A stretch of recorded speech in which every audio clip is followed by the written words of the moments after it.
Hello dear students, कैसे हो आप सब? Hope you all are doing fine. My name is Bhavik Rana and welcome to today's video. Students, last video में हमने 12th standard chapter number 1 chemistry में solution जो chapter है उसका एक टॉपिक राउल्स लॉ की जो फॉर्मूला है उसके टर्म्स हमने समझने की कोशिश की थी. ठीक है, ये सब हमने लास्ट वीडियो में पढ़ा था. अब स्टूडेंट, टेक्स्ट बुक में ये टॉपिक के नीचे ये ग्राफ दिया हुआ है जो अभी आप स्क्रीन पे देख रहे हो. ये बेसिकली सब्जेक्टिव में नहीं पूछा जाता है पर एमसीक्यू में यहाँ से क्वेश्चन आते हैं. अब स्टूडेंट, ये जो ग्राफ है इस ग्राफ में थोड़ा सा चेंज लाके जब क्वेश्चन पूछते हैं तो बच्चे इसका आंसर नहीं दे पाते हैं. प्लस ये जो पॉइंट्स लिखे हैं पॉइंट 1, 2 एंड 3, ये काफ़ी सारे स्टूडेंट्स ना समझ नहीं पाते हैं. ठीक है, तो आज हम यही ग्राफ को और ये जो 3 पॉइंट है उसको समझने की कोशिश करेंगे. पर यही ग्राफ को और कैसे मॉडिफाई किया जा सकता है ये भी हम देखेंगे. ठीक है, सो थियोरेटिकल टॉपिक है, न्यूमेरिकल नहीं है. इसके ऊपर कोई न्यूमेरिकल भी नहीं है ये टॉपिक, ये आज के वीडियो के ऊपर. ठीक है, पर एमसीक्यू के लिए बहुत इंपॉर्टेंट टॉपिक है. तो सबसे पहले स्टूडेंट, यहाँ पे हम पहले ये समझते हैं, ये जो पहला बॉक्स है जिसमें सिर्फ सॉल्वेंट था, याद रखो स्टूडेंट, वो टाइम पे x1 इज इक्वल टू 1. क्यों स्टूडेंट? क्योंकि x1 plus x2 is always equal to 1. समझो student, x1 plus x2 is always equal to 1. अब देखो, जब x1 ही 1 है तो x2 यहाँ पे ऑटोमेटिकली 0 हो जाएगा. सिमिलरली जब सोल्यूट वाले कंटेनर में x2 1 है तब x1 0 हो जाएगा.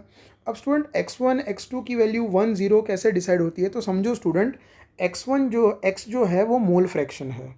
x1 मतलब मोल फ्रैक्शन ऑफ सॉल्वेंट और x2 मतलब मोल फ्रैक्शन ऑफ सोल्यूट. ठीक है, एंड x1 का जो फॉर्मूला है वो है n1 upon n1 plus n2, that is moles of solvent upon moles of solvent plus moles of solute. Similarly x2 is equal to n2 upon n1 plus n2, which means moles of solute upon moles of solvent plus moles of solute. अब student, पहले container में हमारे पास सिर्फ solvent है, solute है ही नहीं. मतलब ये जो n2 है ये तो 0 है और n2 0 है तो n1 upon n1 which is equal to 1. Similarly जो सेकेंड कंटेनर है उसमें सिर्फ सोल्यूट है, सॉल्वेंट है ही नहीं. सॉल्वेंट ही नहीं है तो उसका मोल्स कितना हो जाएगा? 0 हो जाएगा. तो n1 0, तो x2 is equal to n2 upon n2 which is always equal to 1. n2 n2 cancel हो जाएगा तो which is always equal to 1. ठीक है, और ये वाले फॉर्मूला में x1 is equal to x1 plus x2 is equal to 1. तो जब x1 1 होगा तो x2 0 होगा और जब x2 1 होगा तो x1 0 होगा. ये स्टूडेंट अभी याद रखो. ठीक है, ग्राफ में बहुत इंपॉर्टेंट है ये चीज़. ठीक है, दूसरी चीज़, जब सिर्फ सॉल्वेंट है तो उसका जो वेपर प्रेशर होगा उसको हम कहेंगे P1 नॉट. सिर्फ सोल्यूट है तो उसका जो वेपर प्रेशर होगा उसको हम कहेंगे P2 नॉट. ठीक है, और जब सॉल्यूशन होगा तो सॉल्वेंट का वेपर प्रेशर को हम P1 कहेंगे, सोल्यूट का वेपर प्रेशर को हम P2 कहेंगे, और दोनों का जो कंबाइन सॉल्यूशन का जो वेपर प्रेशर होगा जिसको हम कहेंगे P total which is equal to P1 plus P2. ये सब हमने लास्ट वीडियो में ऑलरेडी देख के रखा है. अब देखो, ये ग्राफ में भी आपको वही दिखेगा, कहीं पे P1 नॉट है, ये देखो, ये P1 नॉट है, ये P1 है, ये P2 है, ये P2 नॉट है, ये P टोटल है. यहाँ पे x1 इज इक्वल टू 1 है, x2 0 है, जब x1 0 होगा तो x2 1 होगा. ठीक है, ये अभी हमने ऑलरेडी देख रखा है. तो यही सब टर्म से रिलेटेड है. ग्राफ हम वापस ड्रॉ करेंगे स्टूडेंट. चलो ग्राफ ड्रॉ करते हैं. ठीक है, तो ये y एक्सिस, ये x एक्सिस. y एक्सिस पे हमने लिया है वेपर प्रेशर और x एक्सिस पे हम ले लेते हैं x2. मतलब x2 जो है वो लेफ़्ट टू राइट इंक्रीज हो रहा है. अब स्टूडेंट ये समझो, x1 हो या x2 हो, उसकी मिनिमम वैल्यू 0 होती है और मैक्सिमम वैल्यू 1 होती है. ये समझो स्टूडेंट. तो x2 जो है वो विथ x एक्सिस इंक्रीज हो रहा है, विच मीन्स वॉट स्टूडेंट, कि यहाँ पे x2 की जो वैल्यू है ये 0 होगी और वो मैक्सिमम कहाँ तक जाएगी? 1. वो 1 से ज़्यादा नहीं हो सकता है. समझो स्टूडेंट. ठीक है, तो यहाँ पे मैं दो y एक्सिस बना देता हूँ, एक लेफ्ट साइड पे और ये वाला राइट साइड पे. यहाँ पे भी मैंने वेपर प्रेशर ही लिया है, समझो स्टूडेंट, ये जो मैं ड्रॉ कर रहा हूँ इसको समझो, ठीक है। तो यहाँ पे x2 0 है, यहाँ पे x2 1 है, और x2 जो है वो x एक्सिस पे लेफ्ट टू राइट में इंक्रीज हो रहा है।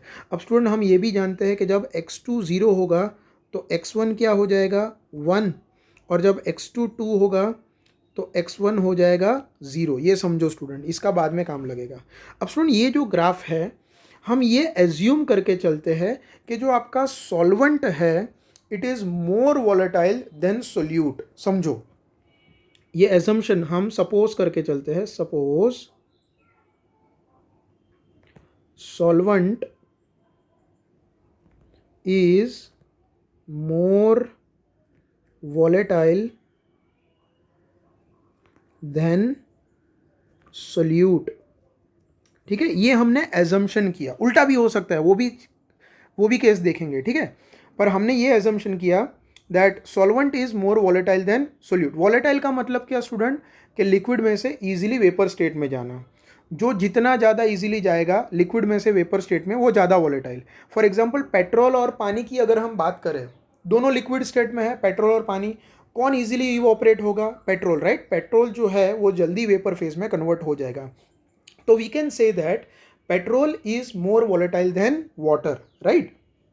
तो सिमिलरली हमने यहाँ पे ये एज्यूम किया है that solvent is more volatile than solute. इसका मतलब क्या स्टूडेंट, कि जो सॉल्वेंट है उसके ज़्यादा वेपर्स बनेंगे या उसका वेपर प्रेशर ज़्यादा होगा, ठीक है।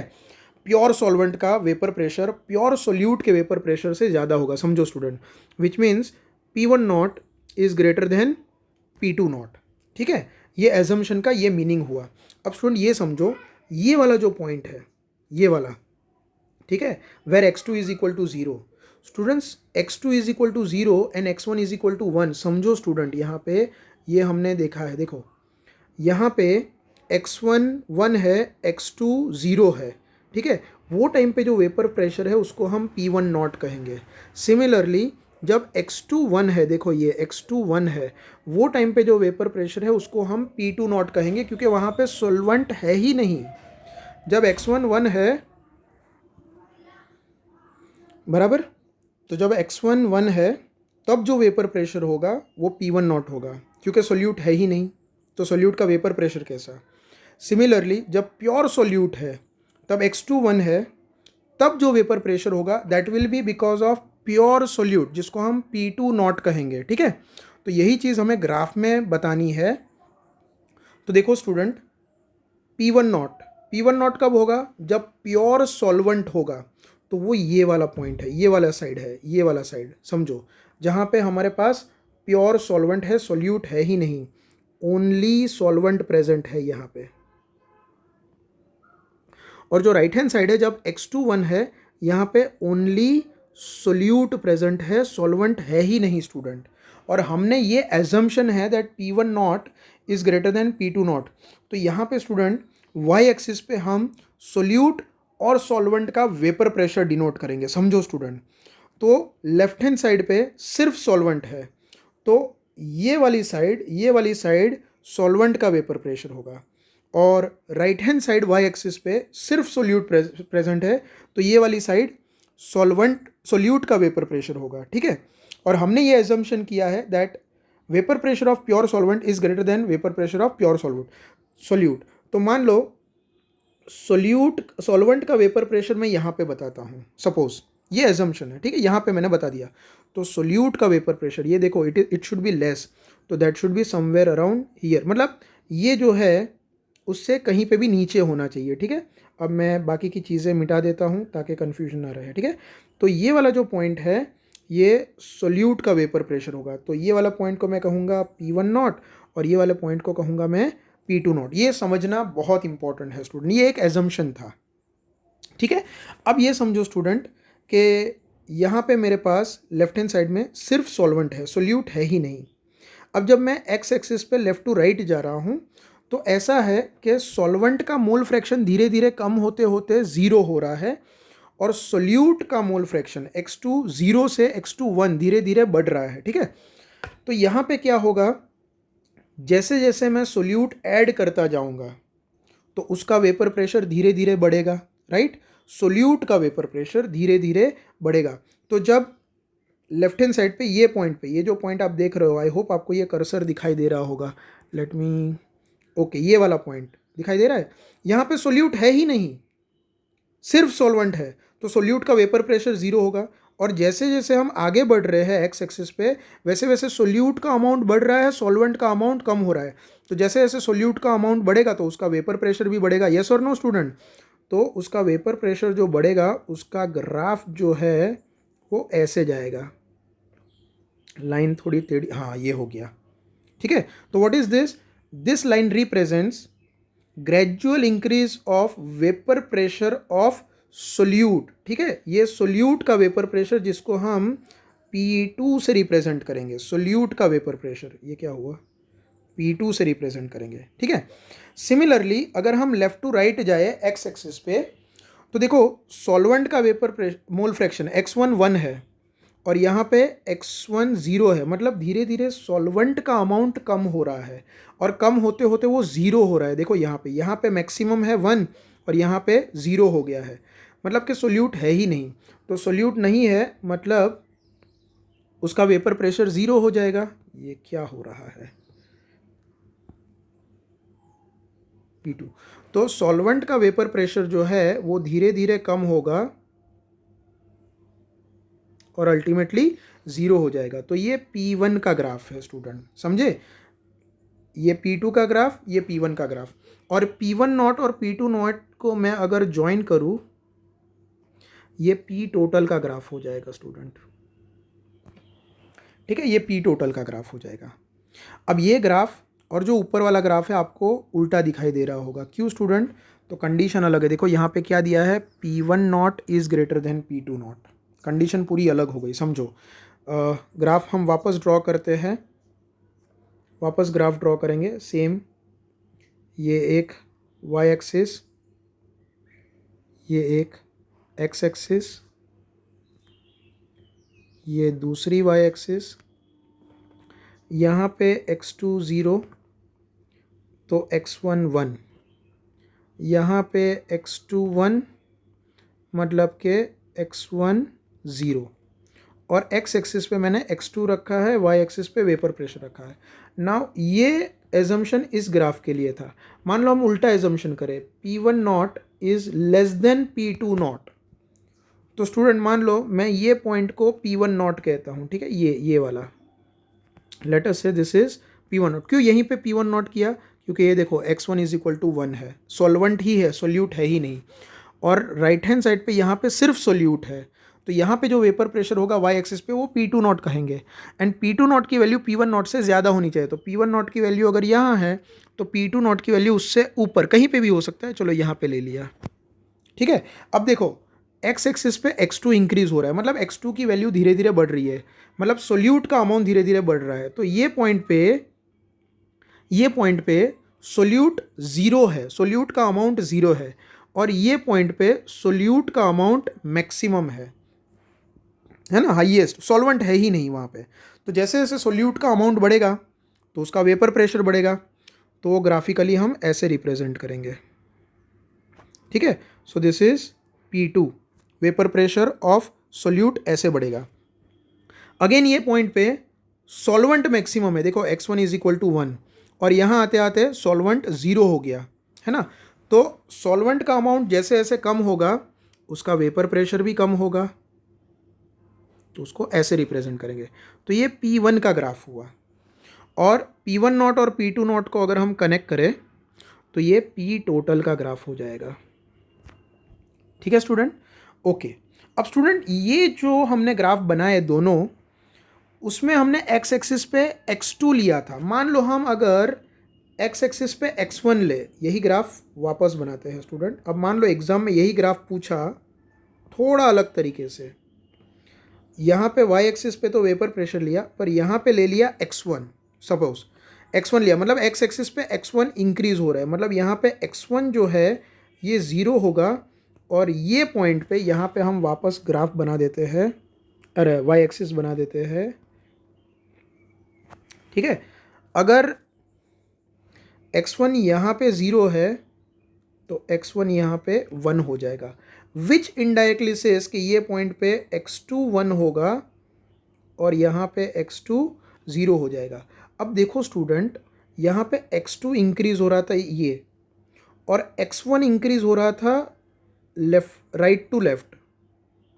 x1 ऐसे इंक्रीज हो रहा था, समझो, है ना। यहाँ पे भी x1 ऐसे इंक्रीज हो रहा था, देखो, फ्रॉम 0 to 1, फ्रॉम 0 to 1। तो बेसिकली स्टूडेंट यही ग्राफ का हम मिरर इमेज बनाएंगे, समझो स्टूडेंट। पहली condition P1 not greater than P2 not, mirror image बराबर है, तो P1 नॉट ज़्यादा होगा, ठीक है। तो x1 यहाँ पे है सिर्फ सॉल्वेंट, तो P1 नॉट यहाँ होगा, this is P1 not. P2 not उससे नीचे कहीं पे यहाँ पे, देखो P2 नॉट, मिरर इमेज। अब देखो एक्स एक्सिस पे सॉल्वेंट का अमाउंट इंक्रीज हो रहा है फ्रॉम 0 to 1, तो जब 0 है तो वो होगा ही नहीं, उसका वेपर प्रेशर ही नहीं होगा, तो वो यहाँ होगा। दिस पॉइंट रिप्रेजेंट P1, और यहाँ आते आते P1 बढ़ेगा, तो उसको हम ऐसे रिप्रेजेंट करेंगे, ठीक है। This is graph of P1। ये पॉइंट पे सोल्यूट मैक्सिमम है जिसका वेपर प्रेशर ये रहा, ये पॉइंट पे सोल्यूट है ही नहीं जिसका वेपर प्रेशर उस है ही नहीं, तो उसका वेपर प्रेशर 0 होगा, ये 0 की वैल्यू है ना। तो ये ग्राफ ऐसे जाएगा, समझो, बराबर। तो this is vapour pressure of P2, और ये P टोटल, P1 नॉट और P2 नॉट को ज्वाइन करेंगे, ठीक है। तो ये कंडीशन के ऊपर ग्राफ है। कंडीशन उल्टी कर दे तो P2 not greater than P1 not, तो उसके लिए ये जो ग्राफ है ना, उसका मिरर इमेज, अगर x2 की जगह हम x1 करें तो अगेन उसका ग्राफ बना देते हैं। टेक्स्ट बुक में बेसिकली एक ही ग्राफ दिया है स्टूडेंट, ये मैंने 4 ग्राफ क्यों ड्रॉ किए आपको समझाने के लिए, और इसके ऊपर MCQ में क्वेश्चन आ सकते हैं,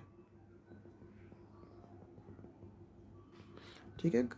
तो यहाँ पे एक्स एक्सिस पे हम लेंगे x1 बढ़ रहा है, सो x1 0 से लेके x1 is equal to 1, and जब x1 0 है तो ऑटोमेटिकली x2 1 होगा, और यहाँ पे x2 0। तो देखो यहाँ पे x2 डिक्रीज हो रहा है, तो और यहाँ पे लेफ़्ट टू राइट इंक्रीज हो रहा है, राइट टू लेफ्ट डिक्रीज हो रहा है ना, ठीक।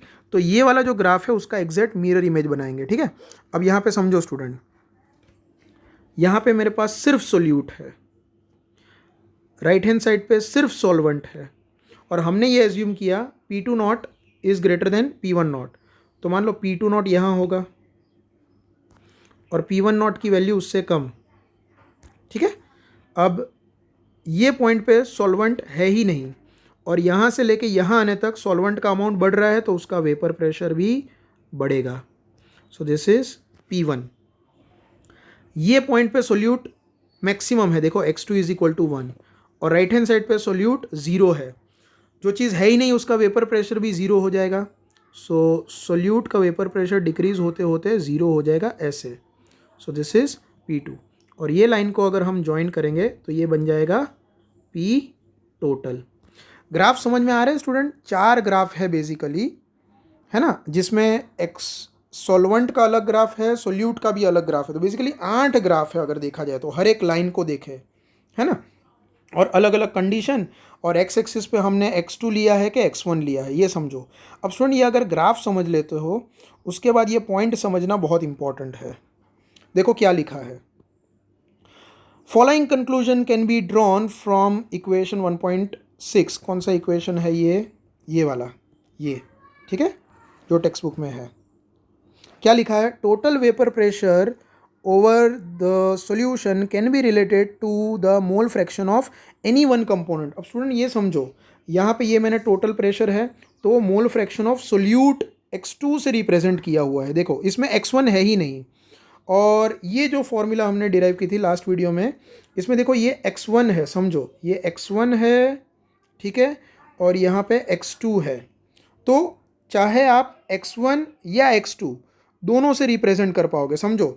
Total vapour pressure over the solution can be related to mole fraction of any one component. Any one component मतलब आप सॉल्वेंट से भी रिप्रेजेंट कर सकते हो, दैट इज x1, या सोल्यूट से भी रिप्रेजेंट कर सकते हो x2, समझो। ठीक है, तो ये वाली फॉर्मूला और ये वाली फॉर्मूला, ये जो पहला पॉइंट है उसका एक्सप्लेनेशन है। Total vapour pressure that is P total over the solution can be related to mole fraction of any one component, that is x1 से भी रिप्रेजेंट कर सकते हो या x2 से भी रिप्रेजेंट कर सकते हो। फॉर्मूला ये रही। Is that clear? चलो सेकंड पॉइंट क्या है? Total vapour pressure over the solution varies linearly with mole fraction of component 2। तो ये ग्राफ देख लो, ये मोल फ्रैक्शन ऑफ कंपोनेंट 2 ये रहा x2, and P total varies linearly. Linearly मतलब वो स्ट्रेट लाइन होता है, कर्व नहीं होता है।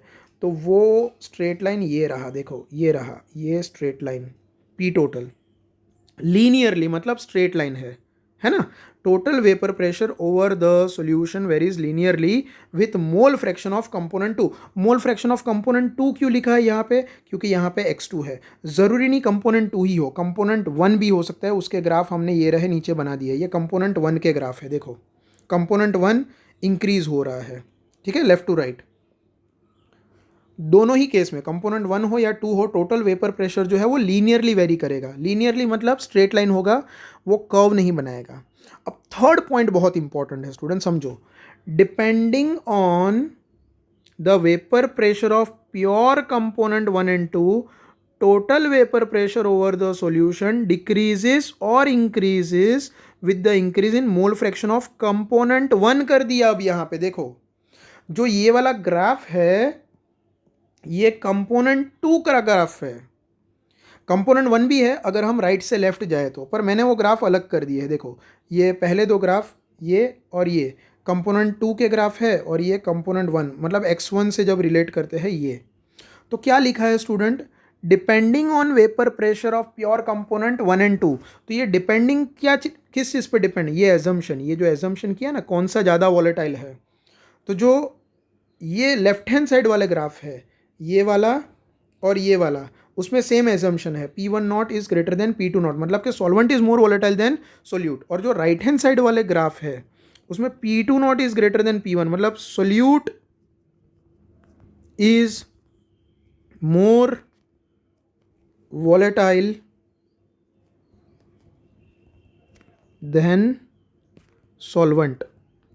ठीक है, ये कंडीशन है, ये दो ग्राफ और उसकी दो कंडीशन। ठीक है, तो पी टोटल जो है वो इंक्रीज भी हो सकता है, डिक्रीज भी हो सकता है।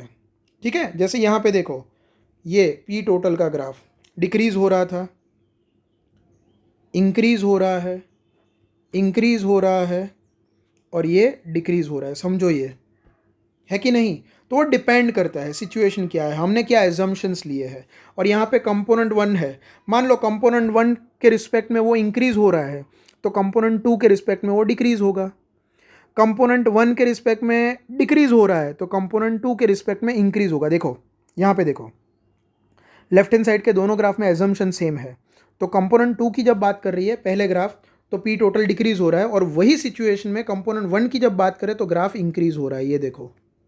ठीक है, दूसरे में ये एजम्पशन है, क्या एजम्पशन है भाई? सोल्यूट ज़्यादा वोलेटाइल है। तो कंपोनेंट 2 का जो ग्राफ है तो पी टोटल इंक्रीज हो रहा है, और कंपोनेंट 1 के ग्राफ में वो डिक्रीज हो रहा है। ये समझ में आ रहा है? इंक्रीज हो सकता है, डिक्रीज हो सकता है, कंपोनेंट 1 में भी हो सकता है, कंपोनेंट 2 में भी हो सकता है। आगे यही पॉइंट को एलोबरेट किया है। अ प्लॉट ऑफ P1 और P2 versus the mole fraction x1 and x2 for a solution gives a linear plot as shown in figure 1.3। 1.3 को मैंने 4 अलग अलग ग्राफ यहाँ पे ड्रॉ किए हैं, left to right, right to left. ठीक है, दीज लाइन्स 1 एंड 2 जो यहाँ पे ग्राफ में दे रखी है, passes through the points for which x1 and x2 are equal to unity. Similarly, the plot 3 मतलब p total का जो plot है of p total versus x2 is also linear. The minimum value of p total is p1 naught, मतलब ये वाला, ये p1 naught, p1 naught, and the maximum value is p2 naught. ये again ये assumption पे है। ठीक है, p2 naught, यहाँ पे एजम्पशन क्या है? p2 naught is greater than p1 naught, ये एजम्पशन किया है। क्या लिखा है? The maximum value is P2 naught assuming that component 1 is less volatile than component 2, मतलब कि सॉल्वेंट जो है वो लेस वॉलेटाइल। अगर ये एजम्पशन उल्टा कर दे तो ग्राफ भी बदल जाएगा। ठीक है, तो ग्राफ को समझना बहुत ज़रूरी है स्टूडेंट। MCQ में यहाँ पे क्वेश्चन आ सकता है, JEE नीट, गुजसेट, एमसेट में। तो अगर ये ग्राफ क्लियर है, अगर आपको ग्राफ का नॉलेज है, ग्राफ को इंटरप्रीट करना आता है, तो ये क्वेश्चन इजीली सॉल्व कर पाओगे। ग्राफ जो है वो मैथमेटिकल सब्जेक्ट है, पर ये P1 क्या है, P2 क्या है, X1 क्या है, X2 क्या है, P1 नॉट क्या है, P2 नॉट क्या है, ये समझना जो है वो केमिस्ट्री है स्टूडेंट। ठीक है, तो अगेन आज के वीडियो में जो मैंने कराया वो MCQ के रिलेटेड था, पर लास्ट न्यूमेरिक वीडियो में जो हमने फॉर्मूलाज जो डिराइव की है, ये सारी फॉर्मूलाज बेसिकली ये फॉर्मूला, चलो इसको हाईलाइट कर लेते हैं, ये वाली फॉर्मूला, फिर ये P टोटल वाली फॉर्मूला दोनों, ठीक है, और ये डाल्टन्स लॉ वाली फॉर्मूला जिसमें y1 y2 जो है वो mole fraction in vapour phase है। अभी भी मैं बता रहा हूँ, y1 जो है वो मोल fraction of solvent in vapour phase, y2 जो है वो मोल fraction of solute in vapour phase, x1 x2 mole fraction liquid state में, है ना। ये याद रखो, ये मैंने जो कराया था, ये x1 यहाँ, ये x2 यहाँ, ये y1 यहाँ, ये y2 यहाँ वेपर फेज में। ठीक है, तो इसके ऊपर न्यूमेरिकल है, न्यूमेरिकल आप खुद ट्राई कर सकते हो। फॉर्मूला अगर आपको याद हो तो नोट कर लो आप लोग। प्रॉब्लम 1.5 सॉल्व एग्जाम्पल है, ठीक है, लेंदी न्यूमेरिकल है, 4 या 5 मार्क में पूछा जा सकता है। इंटेक्स 1.8 उसी तरह का है, और एक्सरसाइज में 2 क्वेश्चन है, 1.36 और 1.38। नेक्स्ट वीडियो में एक एक करके हम ये सारे न्यूमेरिकल देखने वाले हैं। सो होप आपको ये समझ में आया होगा। Thank you very much for watching this video.